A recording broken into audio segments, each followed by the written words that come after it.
Hey guys, so today's video is going to be on how to tame leopard geckos and other reptiles so that they can tolerate, or in some species or individuals, even learn to enjoy being handled by a person. Um, the methods used, there are a ton of different methods.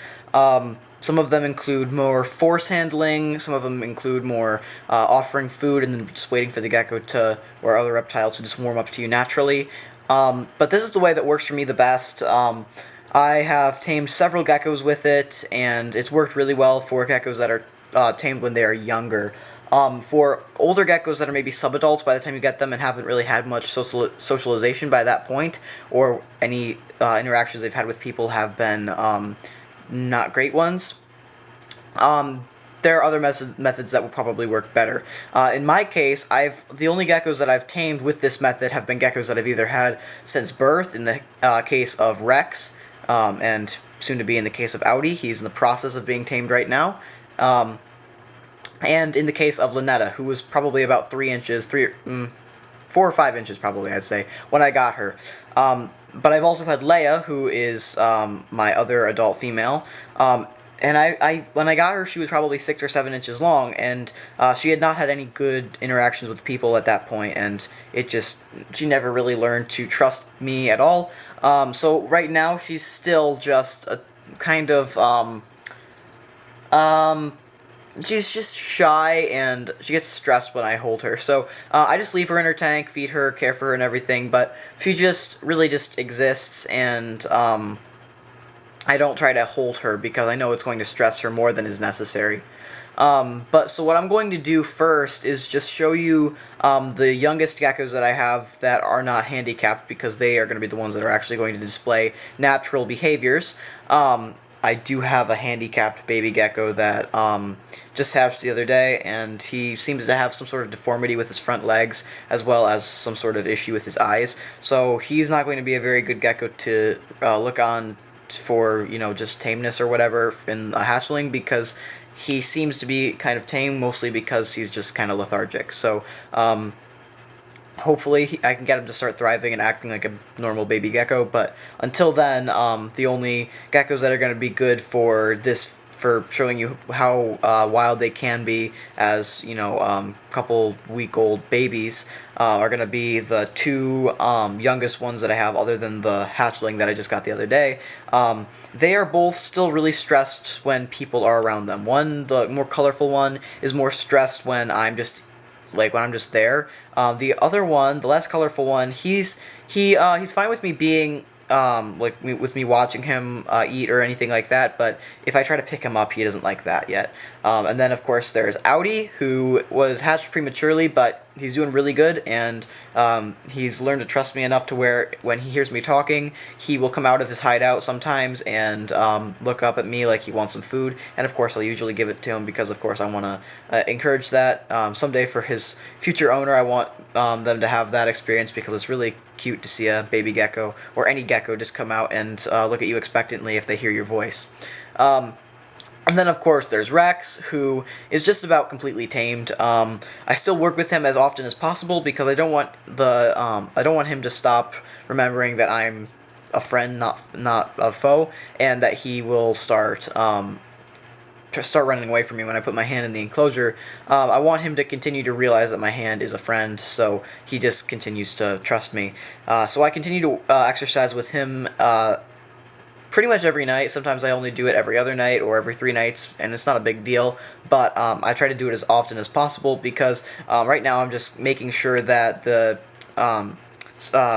different things that I've already taught him, like that I'm not a foe, I'm a friend, and that he can trust me, I don't want those to be forgotten, so I'm just reinforcing them several times every week to make sure he never forgets that I am his friend. And then, of course, there's Lynetta, and she is the first leopard gecko I ever got. And like I said, I got her when she was I think 5 or 6 inches long, maybe 4 or 5 inches. I don't remember. It's been 3.5 years, so I don't remember. But she's the tamest gecko I've ever had. Granted, the only other gecko that I've had that I can really judge her against, because Rex is not old enough, would be Leia, and Leia is not very tame at all. So there is that. But Lena is just very, very tame. She's very trusting. She'll very often walk onto my hand if I put my hand into her enclosure. And I don't think she looks at me as a source of food, because even when I try to hand feed her, she will very often not try to eat the food that I'm trying to give her, but instead she will actually try to crawl onto my hand. So I think she actually enjoys to be handled, which is pretty cool, because a lot of people say that leopard geckos only really only are really tolerate handling. They don't really like to be handled, but I think my personal opinion is that Lynetta likes to be handled. That's what I like to think. I have no scientific proof of this, so I can't say that this is a fact, but I don't see what else she would be looking for if she doesn't see any food with my hand, and she has a heat source in her tank all night long. It just keeps her tank at around, the warm side of her tank at around 78 degrees, so she has something to get heat from. I mean, I guess my hand is warmer, so it may be that she's looking for heat. But they're really just guesses, and I like to think that she likes to be handled. So that's what I think, but I could be wrong. So I'm just going to real quick just run through all of the different geckos that I have to show you. I'll probably just show you one of the geckos from the fourth clutch, because they are really just the same. They're really just the same with how tame they are. But then I'll also show you Audi, who is the second oldest hatchling, and he's getting to be really tame here. And then I'll show you Rex, who is the oldest hatchling and is really, really tame already. And then, of course, I'll show you Lynetta, who is the mother, and you can see just how tame an adult actually is. So, in this enclosure here, this is one of the youngest geckos I have, other than the handicapped one and other than his clutch mate. And if you look here, you can see he's waving his tail in the air, which is a classic gecko leave me alone kind of sign. And then he also he's not sitting with his belly to the ground anymore, so you can see he's looking he's ready to make a getaway if he can, or if he needs to. But he's not super stressed. A hatchling, if I was to go like this, would probably scream at me, try to bite me, or something like that. This fella, he is stressed when I put my hand near him. He doesn't like it, but no screams and no darting and no biting. So he's getting a lot more tame than he was at one point. And I'm just going to real quick reward him because he did perform so well just now. After he moves into the open where he can actually see this, nope, he does scream sometimes. But I think he was just scared from the worm. But after he... Never mind, worm's gone. I'll have to take that out later. But I will feed him in a couple minutes here after he's back into his hideout and is more secure. He doesn't scream very often at all. He's just becoming a lot more tame than he was even a couple weeks ago. And this is Audi. He was already out of his enclosure because he was just waiting for food. He saw the other gecko out, he heard the commotion, he heard me talking, and he was just waiting for me to get him some food. Because he knows that I mean food. So, of course, I'm going to get him some because I don't want to keep him waiting. And of course, he doesn't even see it. There you go, buddy. So, of course, he eats the food, and I'm going to close up his enclosure here because I don't want him to become stressed and not like me anymore because I'm not feeding him when his enclosure's open. Because when I'm here, I want him to associate me with food. So when his enclosure's open, he gets food every single time. Because I'm the only one who opens his enclosure. So he needs to associate me with food and nothing else. That's really the biggest way you can tame a gecko. Is because when a gecko thinks you mean food, then of course the gecko wants to be your friend. So now I'm going to show you Rex in his permanent enclosure and just how tame Rex is. So this is Rex's permanent enclosure. This is a 20-gallon long tank with an under-tank heater on the warm side. And then at night I have a ceramic heat emitter on a dimmer to give him a little bit of heat in that area so that he'll come out and bask and look for crickets at the same time. So I'm just going to move the plant and the hideout he is under. so that you can see him. And if you look here, right now, he is lifted slightly off the ground, partially, but part of him is also still on the ground basking in the heat from the UTH. So he's still kind of calm, even though he knows he's probably going to get picked up now because he just had his hide removed, and that's what always happens.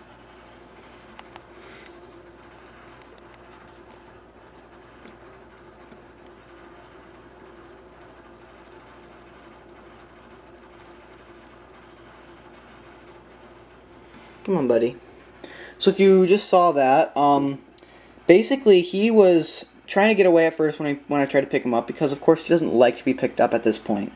But he didn't resist very much, no screaming, and when I picked him up, no thrashing around or anything like that, and right now he's just very calm, just sitting on my hand.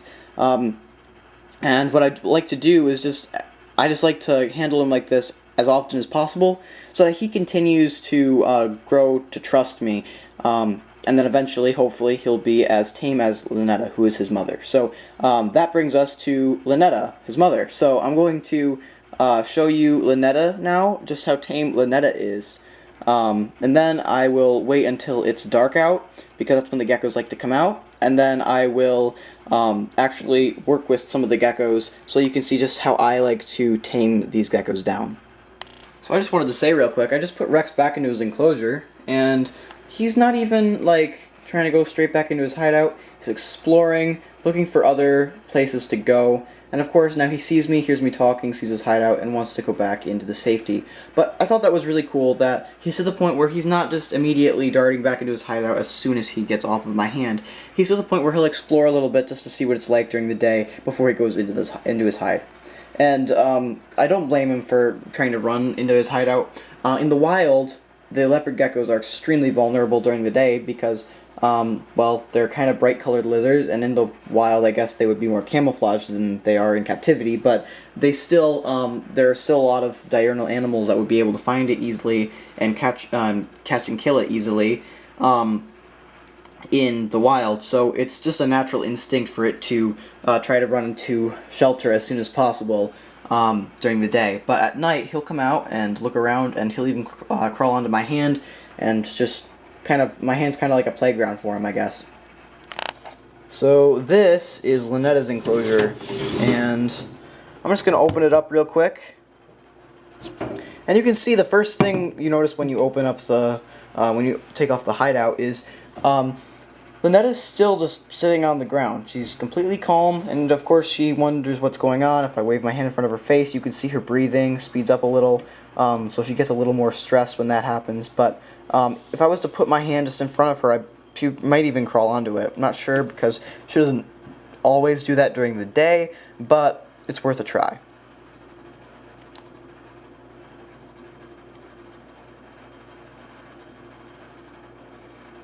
So it doesn't look like she wants to crawl onto my hand. She might if I was to just stay here, but I don't really want to stay here. So I will pick her up right now.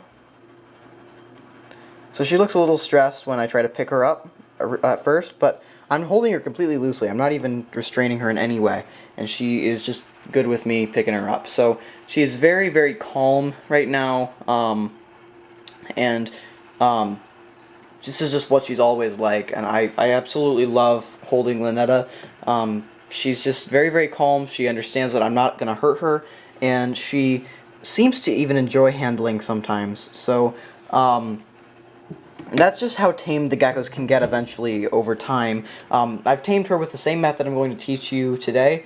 The slow handling, the slow method that includes force handling and feeding as the two main components of it. And I'll explain that after it gets dark out and I start to actually handle the geckos. So now it is darker out. All their lights are turned off for the night. And I do have this LED light on the camera turned on so that you can actually see them. I'm not going to open the enclosure just yet because I want to say real quick just what age you should start to handle at least leopard geckos at. Different reptile species have different ages when it's the best time to begin handling. But with leopard geckos, most people recommend that you wait until they're about 5 or 6 inches long, because before that, the reptiles, leopard geckos, are very, very delicate, and if you were to accidentally drop them, which hatchling leopard geckos are very, very fast and agile, and they're very flighty. So if you were to drop one, which is most likely going to happen if you try to hold one before it's 5 or 6 inches long, it's very likely that the gecko will end up falling and potentially injuring itself. So that's the rule that I like to follow generally. But of course there are some exceptions. So for the case of Lynetta and Rex, both of them were very, very tame babies. I started handling Lynetta when I think she was about 4.5 inches long. Just guessing here because I don't remember exactly how long she was. But Rex was probably about 4.5 inches long when I started to handle him. And they were really, really good with handling from the beginning. They were a little stressed. They were scared. They weren't trusting at that point, but they learned to trust me very, very quickly. They were just naturally trusting geckos. But with Audi here, I'm not sure if this had something to do with how he had some issues as a hatchling. He had the yolk sac attached, and I'm sure that was very, very stressful for him. And he was just not very trusting. And still, if I try to pick him up and force handle him, he's very likely to try to jump. And what I'm going to try to do today is I'm going to try to just put my hand in the enclosure and see if he'll just walk onto my hand for a source of heat. If he doesn't do that, well, it's up to him, but I'm thinking I'm going to try to force handle him if he doesn't do that, because tonight I'm going to handle him one way or the other, and if he wants to walk on my hand, then that's absolutely great, but if not, he still needs to be handled today, so I'm going to still hold him either way. But so what I want to do first, well, okay, real quick, these two geckos, the two younger ones, I'm not going to tame right here, and that's because they're still so small. They're probably around 4 inches long, and they're both still so stressed. Right now, especially this guy, I'm getting him used to me in general, just me being here. This guy, he's used to me being here, but I'm going to give him a little more time before I actually start holding him, because that is a very stressful thing for the geckos to go through, and it's a big step from feeding them and having them not dart into their enclosure when they see you. So I'm going to start with Audi here. And if you look, of course, he is not nearly as stressed as the babies would be, but he still, you can see, as soon as I opened the enclosure, he was moving. I think he's probably still a little more stressed than Rex is, and definitely more stressed than Lynetta is, but he's less stressed than he was originally, and there's been almost no handling with him so far. I handled him a little in the beginning, but he was able to jump out of my hand really, really quickly, and so I stopped doing that. So the first thing I'm going to do is I'm just going to feed him. So what that's going to do is it's going to give him the idea that I have food and I'm feeding him. So this is not me trying to attack him, it's me trying to feed him, and therefore he becomes a little calmer. But it doesn't need to have a lot of food here. That was just a single mealworm, because I'm not going to feed him an entire feeding before I'm done handling him, because I want him to associate my handling him with feeding the entire way around. So what I'm going to do is feed him a little bit before, and then I'm going to also feed him a little bit after. So he's looking for more food, obviously. So what I don't like about these shoebox to raise the hatchlings in is it doesn't give you much space to put your hand in and try to tame them, which is fine for the average breeder, because the average breeder isn't interested in taming the geckos as much as I am. But I'm not the average breeder, and I insist that all my geckos are tamed as much as possible before I sell them. Of course, if they're not tamed, then it's not a big deal, but I want to make sure that, especially if they're going to be pets, that they're very tame and they're going to not be very stressed in their new home. So right now it looks like Audi here is not too uncomfortable with my hand. He's actually very, very calm for a gecko who's never actually walked on my hand before. He's not trying to just walk on my hand just to get into his hideout. Looks like he's walking around looking for a place to go. He's going behind his hideout, and I know the hideout looks kind of weird. I made that one out of Exoterra Night glow bulb boxes, so it is homemade and it is kind of crappy looking, but it served its purpose well, and it was cheap, so I used that. But Looks like right now he's potentially, I think he might be thinking about going into his hideout right now. He knows he'll have to step on my hand to get into there, but he doesn't know if it's going to be worth it or not. So I'm going to let him make up his mind. I'm going to stop talking so that he can make up his mind in silence.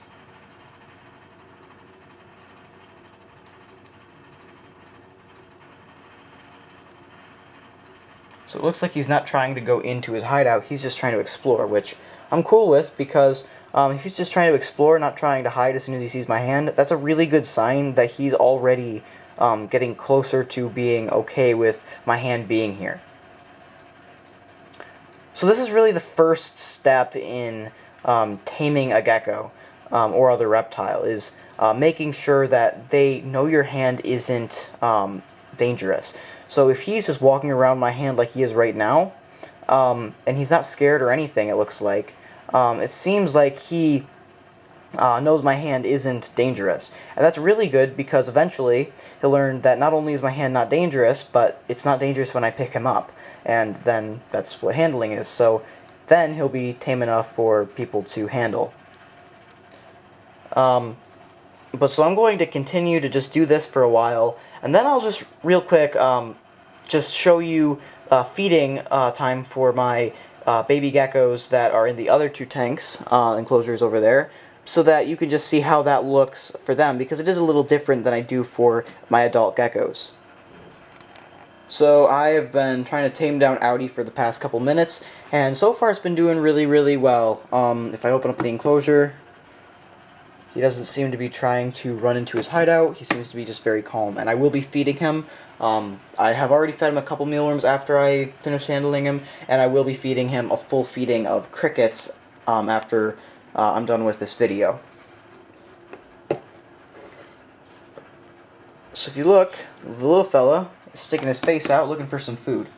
I'm not going to try to handle him today because, of course, I don't want him to stress out too much. But what I am going to do is find a mealworm and feed it to him, because I want him to associate my voice, my hand, everything about me with food. And that's really how you can tame a gecko down the best way, or other reptile down the best way, is to make them associate you with food. Only thing is, with a larger species like a tegu, they may actually literally think your hand is food, and that can be kind of difficult to get rid of that habit of biting your hand. So I recommend that if you have a tegu, you don't hand feed them, but definitely hang around them right before and after feedings. So I just fed him, and I'm going to feed him more during his actual feeding. This was just kind of a demonstration feeding, but you can see how I'm talking, and I'm right here. The lid is open. If he was to come out of his hideout, none of him would be hidden. But he is okay with that now because he's used to it by now. That's what I'm going for at first, is that he's not afraid of my presence. He will be okay with me being here as long as I don't pick him up. And then eventually, he'll walk on my hand when I put my hand in the enclosure, and then eventually he'll be okay with me picking him up. It's just kind of like a ladder, and you have to start at the bottom steps or else you're going to fall over. This guy, I'm not sure if you just saw it, but as soon as I opened the enclosure, he was trying to hide. So this fella is a little strange, because if you look now, he's just sticking his head out and he's not scared at all. I guess he's just easily startled. I don't know if that's the case, but I believe that is what's up with him. I'm going to do the same thing with him real quick to see if he does anything different. So of course, up front he's a little more stressed and, you know, not as trusting as the other one was. But then, of course, right afterward, he's just walking out of his enclosure, of his hideout. He's very scared of me. So I drop the mealworm, and he just runs away. So I guess he's very curious, but still very cautious, which I like seeing the gecko's individual personalities, because they all have different ones, and it's just very interesting. So if you see that mealworm, it's kind of far outside of his hideout, so he had to go a little bit out of his comfort zone to get it, and that's what I like to do sometimes, because that'll make them realize, well, I can go, most of my body can be outside of the hideout, and I can be fine.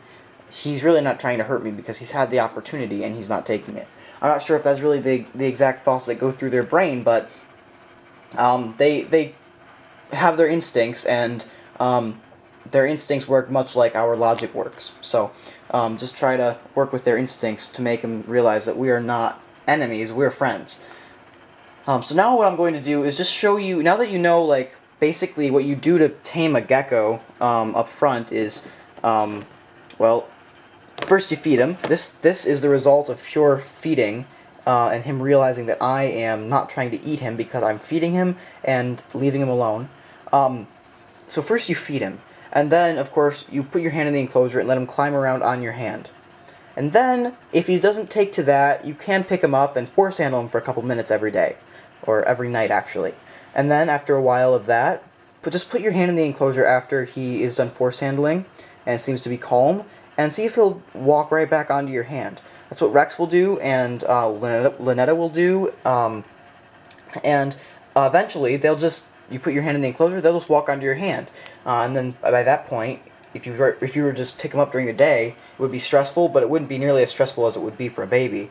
So, just start small, with just letting them walk onto your hand as they want to, and then eventually go bigger and force handling, and then eventually even just allow them to just pick them up and let them walk around on your hand. After a while, no sudden movements, of course, nothing that would scare him, and probably try not to do anything really big that's new very often. So, like, the biggest thing that's going to be new is going to be switching from force handling to allowing him to crawl on your hand, or vice versa, depending on the personality of your individual gecko. But so, eventually, they'll get to be tame enough where they'll often just walk onto your hand. They won't mind if you force handle them or anything like that. And then after they're to that point where they really don't mind if you're holding them or anything like that, even picking them up yourself, not just letting them crawl onto you, they'll get to the point where Rex is right now. And I'll show you Rex and see just how I like to keep him gaining trust in me as well as keeping his trust strong. So Rex is outside of his hideout right now because it's dark, so he's coming out for kind of a stroll, a hunt. I'm going to be feeding him later. After I'm done handling him. What I try to do is handle him before feeding now, so that he doesn't always need to be handled in order to want to be held. If this works, then I'm going to basically declare him completely tame and ready to, just be handled on a semi-regular basis. If it doesn't work, and he doesn't want to crawl on my hand unless there's food involved, then of course I'll keep working on him until he does. So right now, I just put my hand in the enclosure with no previous handling today other than what I already showed you on camera, and he seems to be doing really good. He's walking onto my hand, that's a really good sign, and then walking straight off. So of course, there's some more work to be done, but so far it doesn't seem like he's very scared of me. It seems like he's just kind of like Lynetta, but well, basically like Lynetta was at this age. So of course, the taming process that I do is working. So he'll just crawl around on my hand for a while. I'll maybe, when he walks completely onto my hand, I might take him out of the enclosure and just hold him for a couple minutes and then put him back in. And then, of course, I'll feed him to reinforce that I mean food. But I'm not going to handle him anymore right now, just because it's not going to be anything more than what you've already seen for a while, except for I will take him out of the enclosure, and I want to get on feeding him right away because he is kind of hungry. It's his feeding night. I'd like to feed him at this age. I like to feed him every other night, so it's his feeding night. He's hungry and he wants to eat, so I'm not going to keep him waiting. I'll feed him and then I'll continue handling him later. But that's how I like to reinforce what I've already taught him, as well as teach him even more that I am a friend. So now that I've run through what I'm doing with the youngest healthy geckos, the second youngest healthy geckos, the third youngest or the oldest healthy geckos, which is actually the same thing I do for the adults, just to make sure that they stay happy with being handled, they still trust me and everything like that. They don't become stressed when I handle them. I'm just going to run through what I do, just what I recommend from start to finish, because of course there are certain stages, like age stages, that I don't have here. So for, of course, with hatchling geckos, which these are not hatchlings, but they're close enough to where some of the principles apply, but some of them don't. So with hatchling geckos, I recommend that you leave them alone for the most part. I mean, feed them, care for them and everything, but as much as possible, leave them alone. That's going to positively affect the long-term handleability of your animal, because if when they're young, they're not stressed, because there's no way to handle a baby gecko without stressing it. If while they're young, they're not stressed, then when they're older, they will be more likely to be willing to be handled because they haven't had bad experiences with it in the past. So with baby geckos, just leave them alone for the most part. But when they get to be about this age, that's when the line kind of becomes blurred, because some geckos are ready at that stage to become handled, or like put your hand in the enclosure and allow them to climb onto it, and some aren't. If your gecko is super stressed for some reason, then I would recommend that you continue to just feed it and give it whatever care it needs, while talking to it, keeping the lid open so that it knows that you're there and that you're not hurting it. But most leopard geckos, at least, and certain other reptiles at this stage in their life, will be fine with a little bit of gentle handling, but only if they will crawl into your hand. So just if you leave your hand in the enclosure and they don't crawl onto it and they're this age, just leave them alone, because at that point force handling isn't going to do any good. But if the gecko is this age and has been used to being fed by hand, even maybe sometimes, not necessarily, but has been being used to being fed with you right there, doesn't mind that you're right there, anything like that, and then doesn't seem to care. Like if you open the enclosure, sometimes they'll look up at you expectantly, looking for mealworms like that, or crickets like that. And then in that case, then sure, try to put your hand in the enclosure and let them crawl onto it. If they don't do that, then force handling is probably necessary, because you have to start handling the gecko at some point, and if the gecko won't let you just handle it by just walking onto your hand, you're going to have to force handle it. So for force handling, in fact, I'll force handle this fella here, because it'll just take a second here, and it won't do any harm for me to do it for just a minute. So what I'm going to do to force handle him is I'll just pick him up gently, extremely gently, and he's stressed because he's not used to it. That's normal.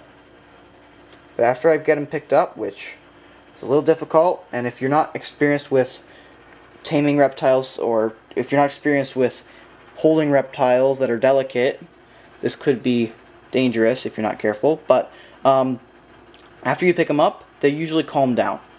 So do a hand over hand method, or like I'm doing here is just like a flipping your hand around method. So if he tries to walk over my hand, I'll just flip my hand around so that he's on the palm of my hand, like this, if he actually continues walking. So the baby leopard geckos and probably other reptiles will go into the worst places. You just saw him jump, I think. Not sure if he did. He just tried to jump. And baby leopard geckos will very often try to jump. A lot of other animals will often try to jump, and you have to be really careful of that, because they can jump farther than you're expecting. And this fella in particular has actually spent about 24 hours outside of his enclosure, loose in the house. We were able to find him and capture him safely, and he's doing really well now. That was a while ago, but he was that was very scary for me, because I didn't think I was going to find him in time. But he still has the taste of the wild in him, sort of, and I think he wants to get out and roam around again, but I'm not going to let him. So after, that's basically how you force handle him, except for what I would recommend usually when you're putting him back into the enclosure is you're going to want to just slowly lower your hand back in there, and they'll usually dart off of your hand and into the hideout. That's just normal. It's what a gecko will do when it's stressed. But then what you should probably do is just leave your hand in the enclosure for a few minutes and see if the gecko comes back out. If the gecko doesn't come back out, then just leave, feed it, leave, and then come back another day. Probably wait a couple days, because it is a stressful experience. But after a while of doing the force handling thing, if he won't crawl into your hand, eventually they'll start to crawl in your hand, and then after that it's all uphill. Let them crawl in your hand for a couple weeks, and don't do anything about it. Eventually they'll either start to crawl up your arm, or else you can just pick them up and you can just kind of handle them. It's sort of force handling because they don't have a choice about it, but they crawl into your hand in the first place, and I guess that doesn't really count as force handling because of that. And eventually they'll become less and less stressed when you do it, especially when you continually feed them afterward and beforehand. And then eventually they'll accept hand feedings and won't even mind if you just pick them up and handle them. So that's how I recommend that you that's how I recommend that you tame leopard geckos in particular, because that's really the only reptile that I've had experience with. But the taming, what you do to tame reptiles in general is not different from species to species as far as I'm aware. I'm sure there are certain requirements that are different, very slightly different, but for the most part this is just the basic idea of what you're going to be doing, and it makes sense that what you're basically doing is you're just climbing a ladder, and if you don't start with the smallest, lowest steps, you are going to end up falling, and the gecko is going to be stressed, and probably you may or may not even get a second chance, because by that point the gecko may be old enough to where it's not really going to tame down as well as it would as a baby. So that is how I recommend that you tame leopard geckos and reptiles. This is the method that I've had success with, and it's the method that I recommend because of that. But if you have had other methods work for you, I'd love to hear about it. Either leave them in the comments below, or else you can go to my website at herphusbandry.weebly.com. I'll leave a link to that in the description, and you can go to the contact page and fill out the contact form, and just let me know what other methods you've used to tame geckos and other reptiles successfully, and what methods you wouldn't recommend, and for what reasons. I really hope you enjoyed today's video. Make sure to like, comment, and subscribe. And don't forget to hit the notifications bell. I will be posting another video next Friday, so stay tuned. And don't forget to share this video as well. Thanks for watching, and I will see you next time.